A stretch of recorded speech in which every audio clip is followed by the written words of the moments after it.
Hey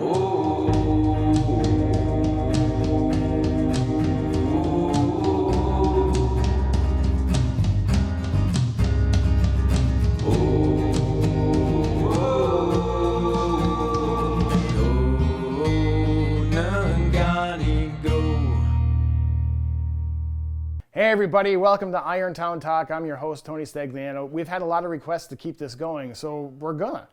Last time we had the opportunity to talk to Superintendent Dan Skews from Negaunee High School. Now this time we had a chance to talk to Athletic Director Paul Jacobson to find out what's going on during this crazy time and what maybe the future holds. Here it is. I'm with Athletic Director and Head Football Coach Paul Jacobson. Paul, thanks for joining us. Hey, not a problem. Appreciate it.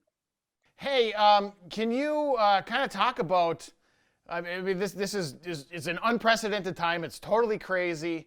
Everything kind of came down at once from the governor that school was going to be canceled for the rest of the year, and that consequently means sports seasons are going to be canceled. Can you talk about the process and what you've had to go through? It's been challenging to say the least. Here we are. Rewind back to March 12th, March 13th, and we're getting ready to host a district finals boys basketball game against Munising. And we start getting notifications from the MHSAA saying, hey, we're limiting the number of participants. And this was early in the morning. We could have 50 in there. So I'm back and forth with Munising's athletic director, DJ Paquette, and we're getting a list together of who can come in. Parents are the ones letting in. And no sooner than I get the list from DJ, they postponed everything. They put everything on hold. So we were in limbo athletic wise for a couple weeks. The state didn't make a decision as far as which direction they wanted to go. They were kind of holding off, waiting for Governor Whitmer to decide what she was going to do with the executive order. And they were still positive that they were going to have, even in the summertime, possibly the boys finish out the boys and the girls basketball seasons. And I know even like Calumet, in talking with Sean Jocks up in Calumet, they were down for, I think, the semis for hockey.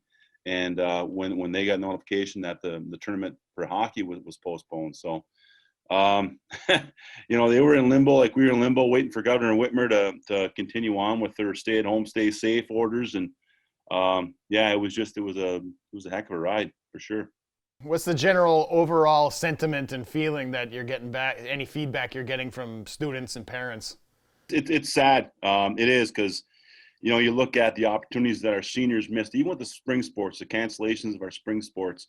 We had some opportunities with our seniors that, will never be now. And you feel for those guys for sure, whether it's, our tennis, boys and girls track, golf, we had some opportunities, and even going back with basketball that shoulda, coulda, woulda. This is unheard of. I think this is the first time our MHSAA has canceled a basketball tournament since in 1943, I think was the last one. So yeah, it's unheard of, and it's just kind of crazy times.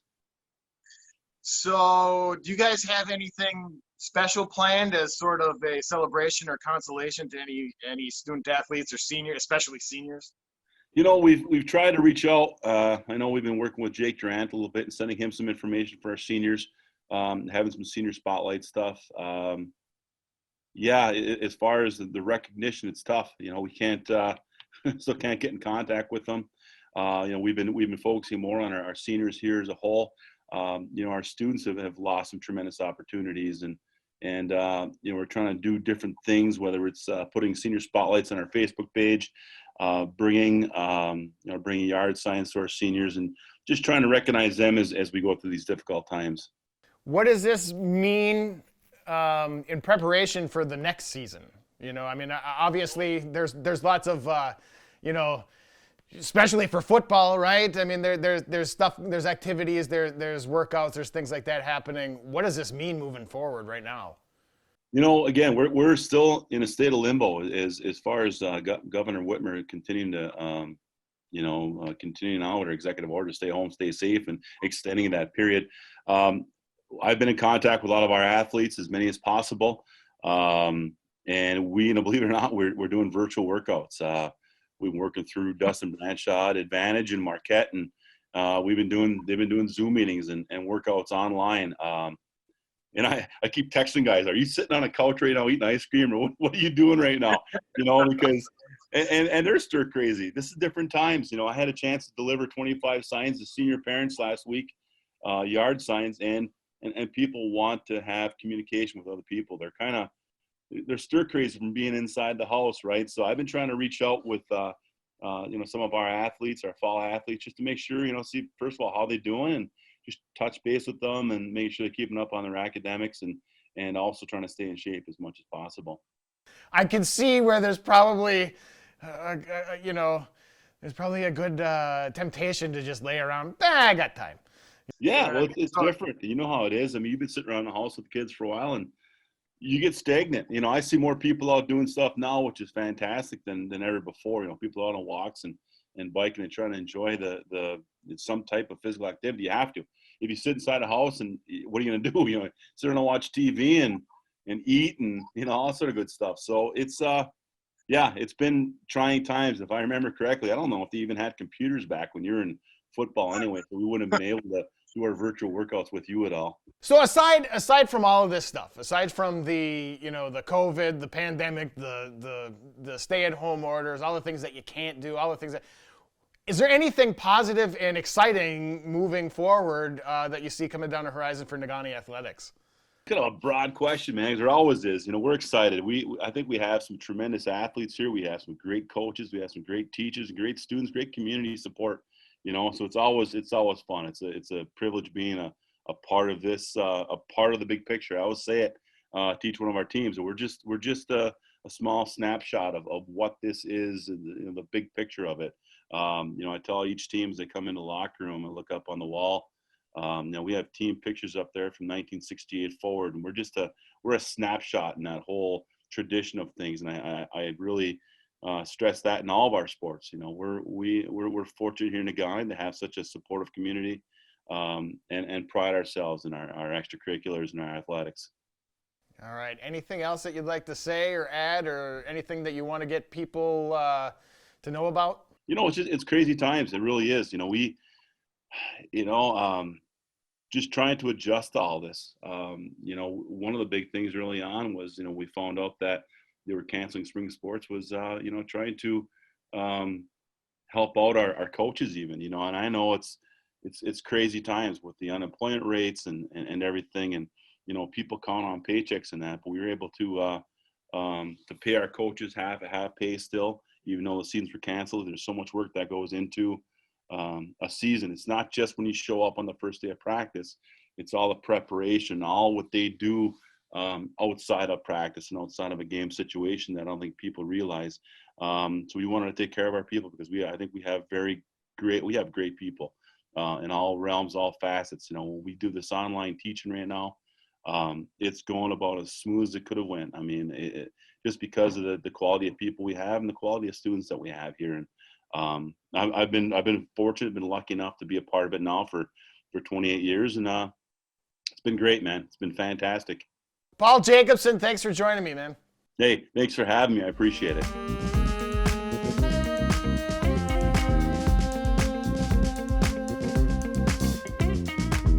Now, we know that the stay-at-home orders have put a financial burden on a lot of families, and sometimes just putting a meal on the table is a hard thing to do. Now, some residents in Negaunee have taken it upon themselves to do something great for the community, kind of on your honor. It's a take what you need, leave what you can table, and you might have seen it on Iron Street outside of Smarty's Saloon. I had a chance to catch up with Lori Hayes the other day. Check it out.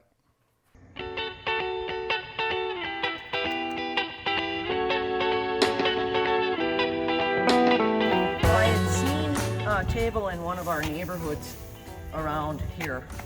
It was a very small version of it out in front of somebody's house. And I thought that would work real good on this street. So I got the idea, I let it sit on my mind for a while. And then I decided to make a move, and so I asked Smarty if he would allow me to use his sidewalk out in front of his place, because I knew that this would be well traveled by and a lot of people would see it. the more people that see it, the better. So that's how it kind of got started, and that was back on April 6th. So we've been going strong as long as the weather's been holding out, and it's been supporting itself, turning itself over. Half goes out, half comes in, although I noticed yesterday we got hit real hard. I know we're gonna get hit real hard again today. Tell me Just about. take what you need, leave what you can. Community food bank table that is totally supported by the people who come to the table. Do they just show up? Do they got to make an appointment? How No, does they it just work? walk up to the table and there's grocery bag if they need it, and they look in the boxes and take the things that they can use, and that's what it's here for. It's here for our neighbors and our friends who are finding it difficult right now, and if they can, get a lunch or a small dinner or something like that off this table to help them save that money that they desperately need for other things, then that's what this is here for. I've certainly taken in hundreds of dollars of donations monetarily right now, and how they're doing that is either private messaging Smarty or myself, and then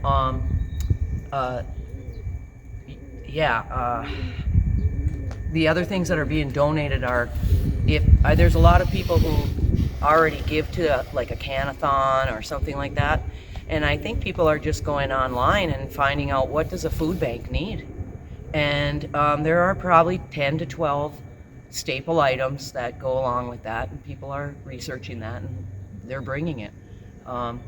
They're going shopping and they're putting an extra bag in for the table.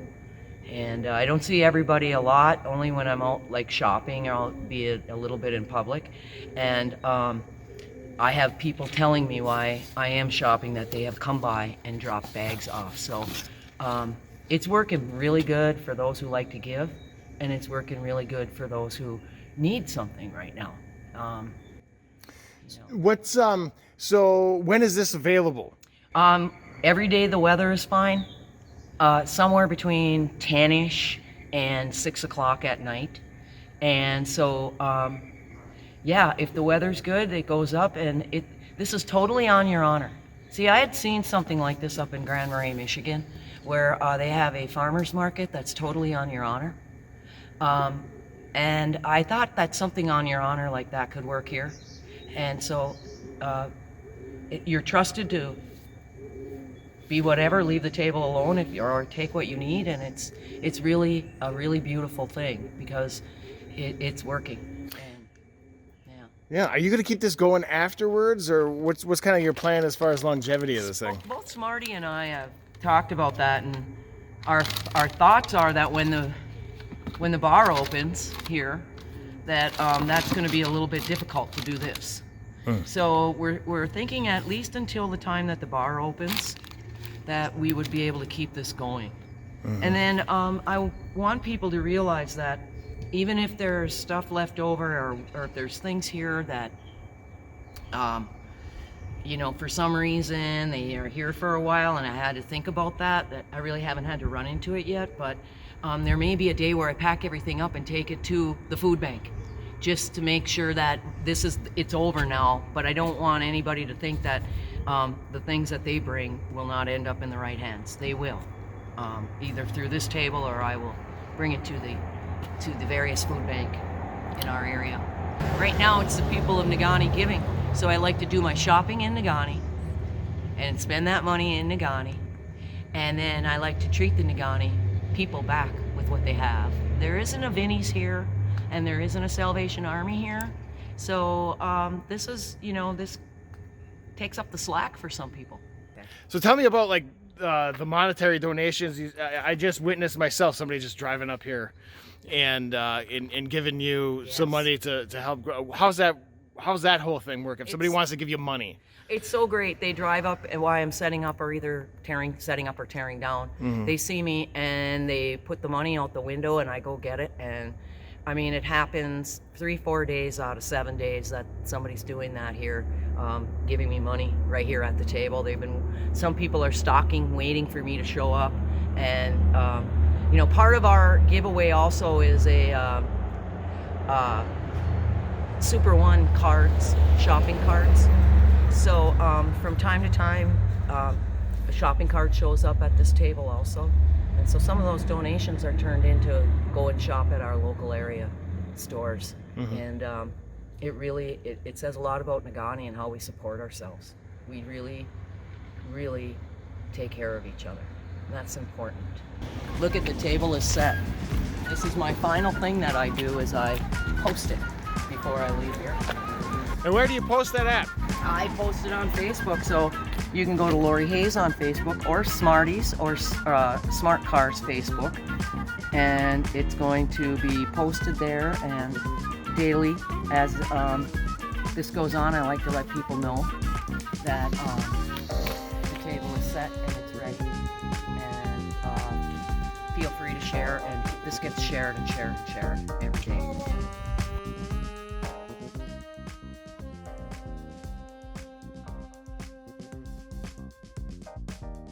One topic that's got a lot of people talking and concerned is mental health. Of course, we're all isolated away from other people, and one of the populations that is hit especially hard is our veterans. I had a chance to talk to Jason Wallner from North Care Network to find out what's available. All right, joining me now is Jason Wallner from North Care Network. Jason, thanks for joining us. Thank you for having me, Tony. So tell me a little bit about what North Care Network is and what you do. So North Care Network, we are the prepaid inpatient health plan for Region 1, which is all 15 counties of the Upper Peninsula of Michigan. We're one of 10 PIHPs across the entire state. I'll read our mission statement. North Care Network ensures that every eligible recipient receives quality specialty mental health and substance use disorder services and support through responsible management of regional resources.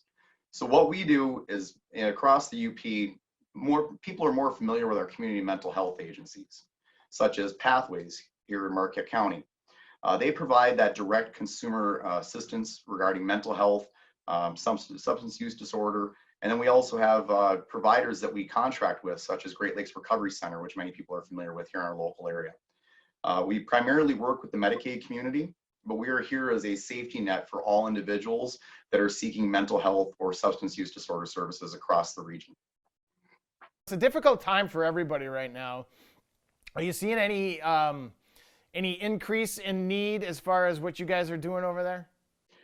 Right at the moment, things have stayed pretty steady. We've had our ebbs and flows throughout this. Our providers, the community mental health agencies and our SUD providers that we work with have had to change the way that they deliver services to our consumers. Some of that has involved a transition to telehealth, using online video teleconferencing to work with individuals who are receiving outpatient services. So that's something that, and I'll get into it a little bit later on as well, the VA has been very proactive with even prior to this regarding our veterans.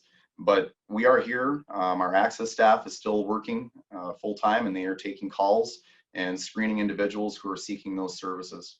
If I'm a veteran and I'm interested, what are my first steps? Okay, so myself, and I guess I'll kind of go into the introduction as well. Okay. So I'm the veteran navigator here at North Care Network. I'm the regional navigator, so I work all 15 counties across the UP. This program that I work under was developed approximately 4 years ago, in May 2016. The Department of Health and Human Services and their Behavioral Health and Developmental Disabilities Agency within the department created a veteran liaison position. And with that position, they created a strategic plan for veterans and military family members. And in the state of Michigan itself, we have approximately, 650,000 veterans across the state of Michigan. Here in the UP alone, I have approximately 29,400 veterans here in the UP spread across our 15 counties. That actually makes up approximately 10% of the population of the UP. And so that's recognized even nationally as the highest per capita of veterans. And our rural area and the limited resources are definitely a challenge for our providers, as well as the veterans and military family members themselves. Kind of going back a little bit too, the reason that the department felt this was so important is that there are a number of veterans that don't qualify for VA services. And I'll kind of get into that a little bit more later on. But we're looking at, the VA does an outstanding job of serving those who are eligible. But the state of Michigan is primarily a National Guard and Reserve state. We have a significant presence. I myself, I've been in the military for 22 years. I am a combat veteran of both Iraq and Afghanistan. That allowed me to become qualified for VA benefits and otherwise that would not have been normally available to a soldier who was drilling in a regular, what we call an M-Day status, who had never had Title 10 active duty service or overseas service. So there's a significant portion of that population who doesn't qualify for VA care. And so our program was developed in order to assist those individuals and their families who may be experiencing a mental health or substance use disorder crisis, as well as getting them connected with other resources that are available to them. So with North Care Network now, is this primarily just for veterans, or what if I'm not a veteran? Is North Care something that I can reach out to? Absolutely. North Care Network, we serve the entire population, primarily the Medicaid population, but we're here for all residents of the UP. My position alone is where I work directly with veterans or military family members. And our access staff does ask that question during the initial screening phone call, whether you are a veteran, have served in the armed forces yourself, or whether somebody in your immediate family has served. At that point, the access staff will provide an additional referral to me to be able to take and work with that individual. And a lot of times veterans may not know about the services that are available. And as I mentioned, I've been in for 22 years, and to be quite honest, until I started this position 3 years ago, I didn't realize the plethora of other resources and benefits that were available to our veterans. You don't know what you don't know. And so many times the phone call may be as simple as, they don't feel they need anything, but the moment we start to have that conversation, I conduct a basic assessment myself to determine where they're at, whether they're employed, whether they've got stable housing, things of that nature. And throughout that conversation, I may be able to connect them with some other resources that overall create a better quality of life for the individual and their family. What else can you tell me about North Care Network and the Veteran Navigators? You'd asked earlier in this interview as well about this difficult time. And one of the things that veterans experience without being in isolation quarantine scenarios we're in right now is just isolation. The difficulty with transitioning from military lifestyle back to civilian life, seeking good employment, stable employment, and just being able to take and connect with other veterans.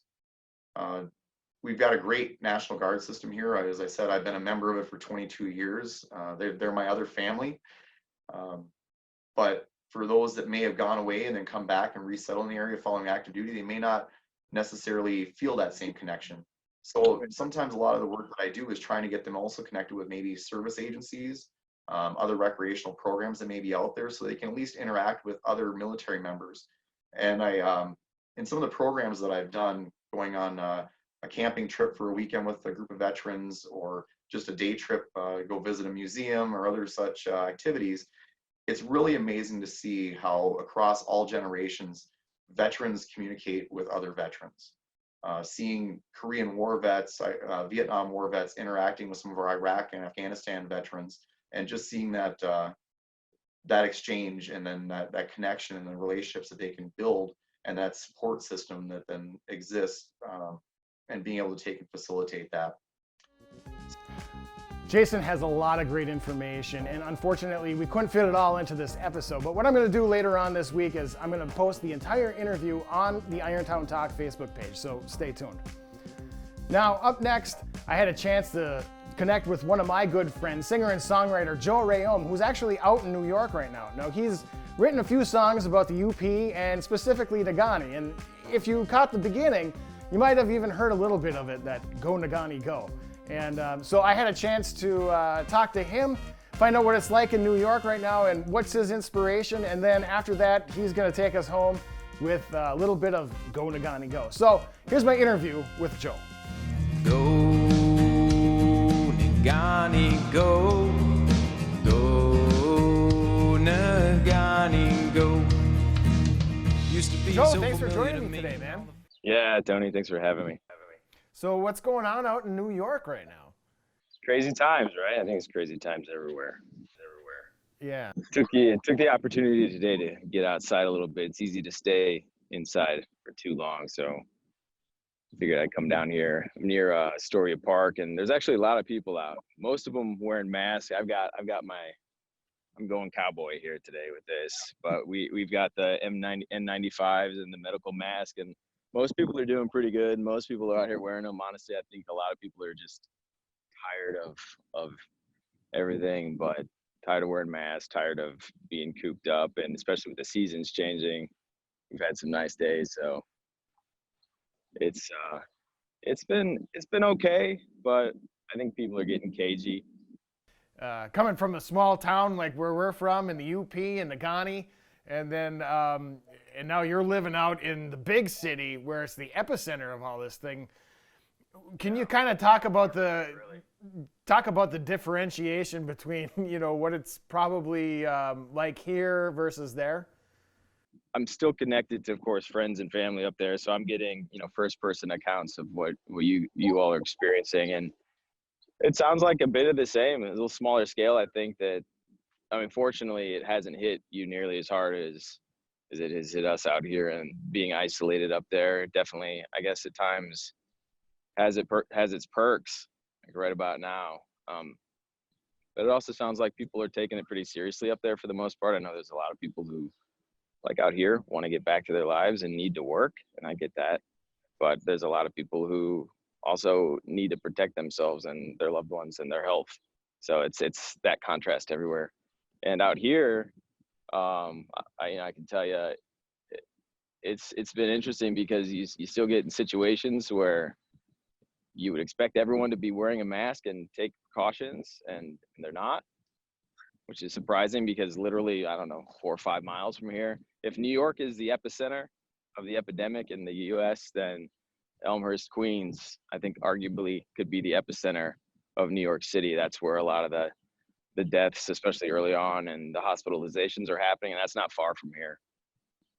And so for that to be the case and still have people out here who are walking around like there's nothing happening or it doesn't apply to them or won't affect them, that's a little disheartening. That's a little troubling. You're a playing musician out in New York City, coming from the small town, and we've heard a lot of your recordings online. You've been doing some Facebook Live stuff. You've got a lot of stuff recorded, and a lot of it is kind of pertinent in subject matter about where you're from, about the UP and the Ghani. Can you talk about a little bit about what it's like to be a musician right now in New York City, and 2, what was your inspiration for some of the songs that we've heard? Well, I'll start with inspiration. It really just comes from writing about what I know. A couple of years ago, I had just a couple songs under my belt. I think music was really more of a hobby. Playing guitar, singing was just something I liked to do in my own time. But there came a point where I just wanted to make something more of it, and I got the idea that I thought it'd be interesting if I could get enough material together to actually have a proper album's worth of material. I thought that would be something that I'd like to accomplish. And so I started just writing more seriously, listening to more music, trying to branch out, and I just started writing, and I went from having a couple of songs to I think I've written about 30 now. So I got a few albums worth of material. Wow. But still at the point of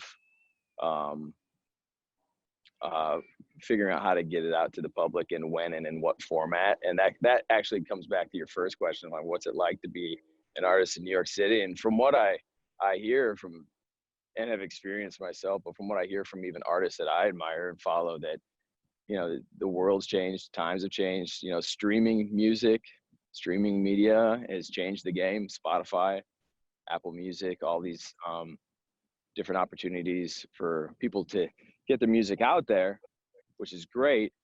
But the benefits and the rewards have become so minuscule for the artists that artists are having to play more live, tour more. They're making their money from concerts, which means they have to work harder to make the money they used to make. What's it like playing live out there? It's not so different from what you'd expect in Marquette or Nagani.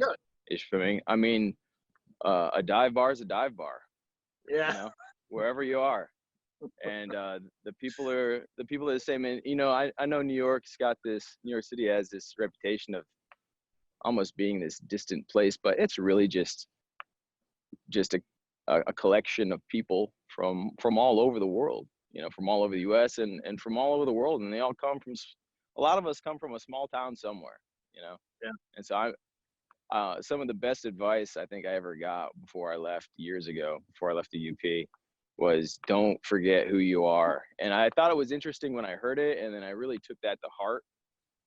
And I think that influenced me writing so much about the UP and Negaunee and Marquette and Michigan in general and the Midwest, because that's who I am. I'm proud of that. I like being from somewhere. You get a lot of guys who are proud of the homeland, and I'm a guy from the middle of America, and I like that. Can you talk specifically about the song "Go Negaunee Go" and what you were feeling when you were writing that song? Well, a friend of mine had written a song. My friend Matt Sia lives out here, and he wrote a song called Marquette, Michigan. And that song, I think most people, if they've listened to Q107 over the years, have probably heard it. I know it got some airtime up there, and Matt went up and played. The first time I heard it, we were in Matt's apartment on like 46th Street in Manhattan. And this is probably 12 years ago, if not longer, maybe even longer. But he was like, hey, I wrote this song about Marquette, and I want to play it for you. And of course, my wife's a Marquette girl, and so we're sitting in his apartment, and he plays us this song, and she just starts crying, and it was cool. It was a cool moment, and then shortly thereafter that, Matt started getting it out, and he got it on the radio up there, and so that that was really inspiring, because Matt was a level up from me at that time in terms of singing and songwriting. And he was playing out here live at the time, and I was just kind of sitting back going, that's cool. Like I'd like to do that someday, but I don't think I'm ready for that. But when I started writing, and I was writing about Michigan and home, it was impossible for me not to think about like that song that Matt had written. And Matt was a Marquette kid, but I was a Negaunee boy. So I was thinking, Negaunee needs a song, and I'm sure others have done it, but I figured I would take a crack at it. So that's where it came from. And then it really that was a song that came from just processing memories. It starts, driving west into the sunset, coming home from Marquette in the evening with the sun in your eyes and rolling into town, and the water tower's there and the lake's there, and you always know when you're coming into Negaunee. It's hard to miss, right? So I don't know, call it maybe a little romantic, but it's a love song for Negaunee, about Negaunee, to Negaunee, for Negaunee. Well, I think you paint a great visual, and you really capture the feeling of what Negaunee is and how we all kind of feel. And that hometown pride, and to hear that all kind of, come to fruition in a song like that. First of all, I think the song is great. I think the recording is great. I think you did a great job, and I hope that you can have some success with it, man. Thanks, Tony. I appreciate it. Yeah, and I'm just excited for people to hear it, because I wrote it for Negaunee. I wrote it for people of Negaunee to hear it. That's who it's for. It's not about anything beyond that. It's not about if it makes money. It's just for people to hear. It's just a celebration of a small town. And honestly, I don't think I could have written it. I don't know if it would have been the same song anyway had I never left. So there's something to be said about the perspective of being on the outside and being able to look back. Well, Joe, thanks for joining us all the way out in New York. You stay safe. Yeah, absolutely, Tony. Thanks so much for having me, and you stay safe up there too, buddy. And now to close it out, we're going to hear a live rendition of Go Negaunee Go from Joe Rayo. Have a great week, everybody.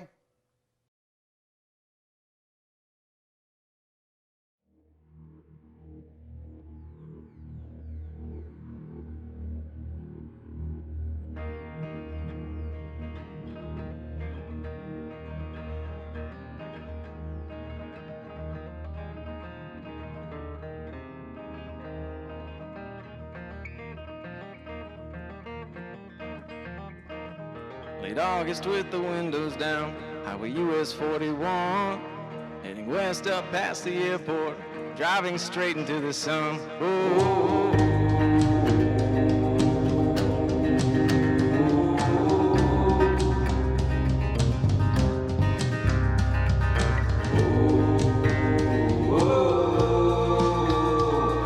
There's something in the warm night air, I felt it here before. There's a water tower standing tall. Go, Nungani, go. Go, Nungani, go. Used to be so familiar to me, all the faces in this town. But time has rearranged them all and turned them all around. Still I know I'm getting close to home when that lake rolls into view. 2 stoplights and 1 left turn on Baldwin Avenue. And we'd say, go, Nungani, go. Go, Nungani, go. Go, Nungani, go. Go, Nungani, go.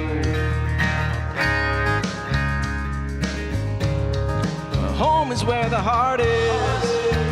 Have you been gone so long you can't find your way back home?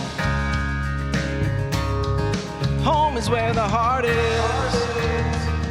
We'll leave the light on for you, come on home. Home is where the heart is. I swear we'll find it.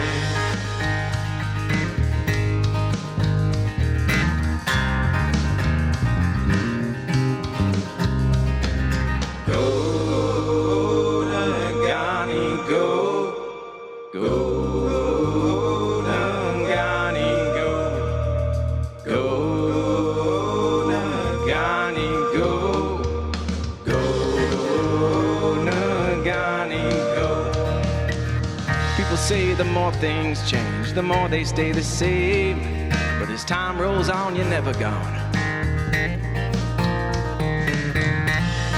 If someone knows your name,